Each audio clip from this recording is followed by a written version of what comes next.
difference it will make in the life of Iraqi children when they have a modern medical facility right in their own country. There was Project Hope, championed by Laura Bush. Bechtel got a $50 million contract to build a children's hospital in Basra, but the cost trebled and their contract wasn't renewed. Not surprisingly, Bechtel blames the insurgency. 24 local workers were killed. US Army engineers were left to pick up the pieces and finish the hospital. Worst of all is the saga of Iraq's health clinics. Parsons were contracted to build 150 of them. I've described it as the single largest failure of any program in the Iraq Relief and Reconstruction enterprise. $186 million was spent under the Parsons contract. By the time the contract was completed, 6 clinics had been turned over to just six to the Iraqi government. How do you feel about that? Well, it's not so much how I feel, it's the fact that a very important program that would have helped millions of Iraqis fell off the rails. Parsons say the clinics were never funded adequately, and they were told to cut construction time from 2 years to 1. sheer deception.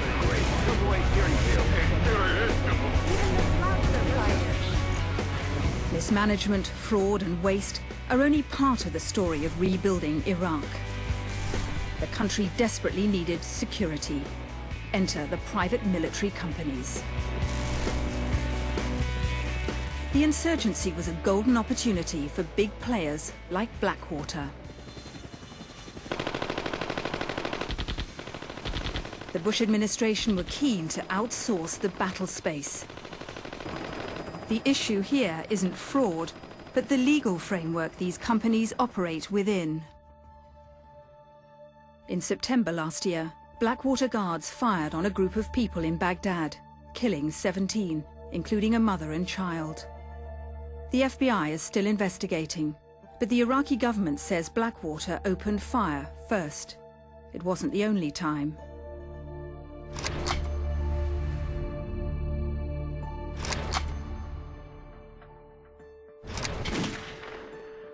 Congress called Blackwater's boss, Eric Prince, to answer for his company's record. Blackwater appears to have fostered a culture of shoot first and sometimes kill, and then ask the questions. You do admit that Blackwater personnel have shot and killed innocent civilians, don't you? No, sir, I disagree with that. I think there's been times when guys are using defensive force to protect themselves, to protect the package they're trying to get away from danger. There could be ricochets, there are traffic accidents. Yes, this is war. Eric Prince's family has given hundreds of thousands of dollars to Republican causes. Mr. Prince was an intern in the White House when George Bush's father was president. Blackwater's contracts to guard US diplomats and generals are worth over $1 billion. None of its employees have been tried or convicted over any of the 195 shootings.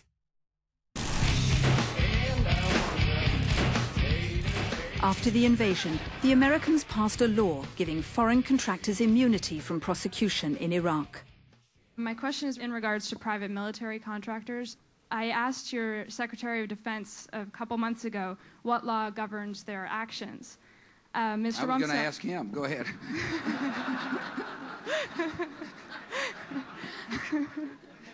Help. Well, I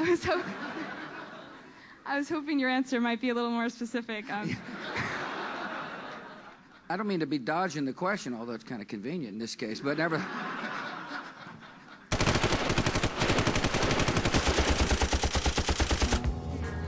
British security companies have won contracts from the Americans too. And that took us to Kurdistan in northern Iraq. Last October on this road, a local radio journalist was sharing a taxi with another man and his sister. Kurdistan's relatively safe and peaceful compared to other parts of the country.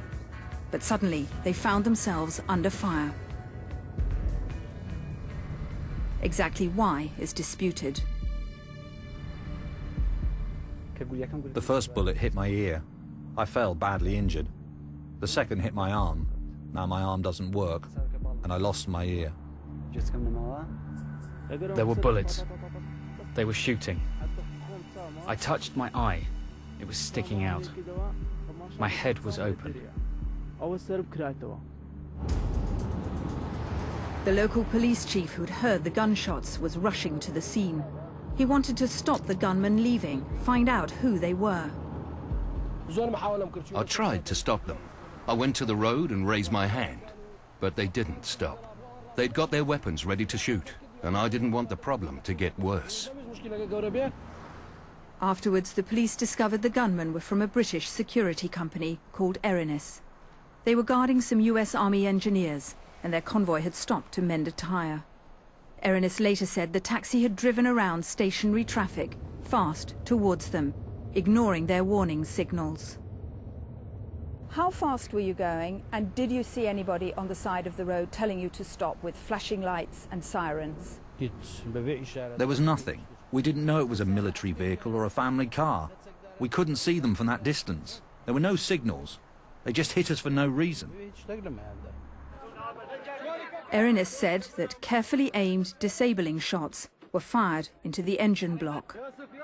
The pictures of the taxi taken on the day show 3 bullet holes through the windscreen. Not aimed at the driver, Erinys told us, but shots that bounced off the road. Its men said no police were present, and they only left when an ambulance arrived. Sanger lost half his ear. His hearing's permanently damaged. Zirak lost an eye and needs an operation to remove shrapnel which could blind him. All each victim received was £1,200 from the US Army. No word at that time from Erinys. They told me it will cost me a lot of money, more than $50,000. No company has called me, and they haven't done anything for me. I'm left like this. What exactly happened that day will never be resolved by a court here. That law passed by the Americans gives Erinys guards immunity in Iraq. Erinys turned down our interview request, saying a US Army report supports its actions as a graduated professional response to a potential suicide attack. State-of-the-art technologies, innovative business strategy. Is there any military duty which hasn't been privatized in Iraq? And what control should there be in such a chaotic place? And soon America will have a real choice. Next stop, Princeton, and another whistleblower. Eric Fair is training to be a minister in the church. He's supported the war in Iraq and put his CV on the internet to see if he could get a job there. Khaki offered the job of interrogation. I'd been a police officer, I'd been a linguist, and that seemed like an interesting job. Khaki, an American technology corporation, had won a contract to supply interrogators. Eric wasn't a soldier, he was a civilian. But he was sent to Abu Ghraib, notorious for those pictures.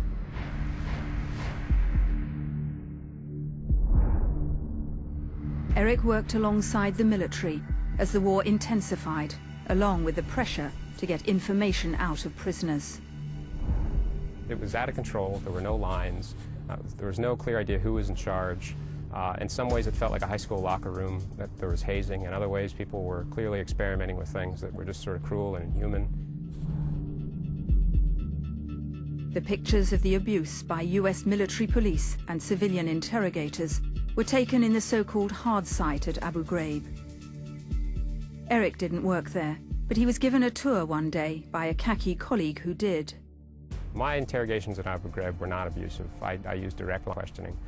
The hard site was a different place, and everyone has seen the pictures and heard the stories, and I can say with certain confidence that it's a lot worse than most people think. It was worse than people think? Absolutely. The photographs that you've seen were the tip of the iceberg.